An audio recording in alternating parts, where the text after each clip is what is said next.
रमजानुल मुबारक के लिए स्कूलों के औकात तब्दील। पंजाब में रमजानुल मुबारक के लिए स्कूलों के औकात तब्दील कर दिए गए। महकमा तालीम पंजाब ने रमजानुल मुबारक के लिए स्कूलों की टाइमिंग का ऐलान कर दिया। रमजान में स्कूल सुबह 8:30 पर खुलेंगे और छुट्टी 1 बजे होगी। रमजानुल मुबारक में जुमे के रोज स्कूलों की छुट्टी 12:30 पर होगी। डबल शिफ्ट वाले स्कूलों में पहली शिफ्ट की छुट्टी 12:30 पर होगी।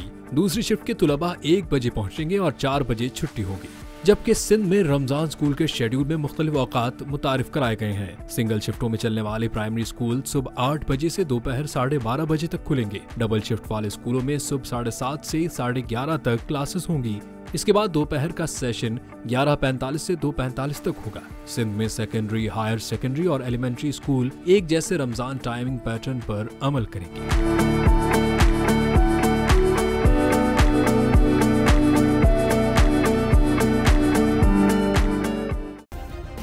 सब्सक्राइब करें और बेल दबाएं ताकि कोई खबर रह न जाए।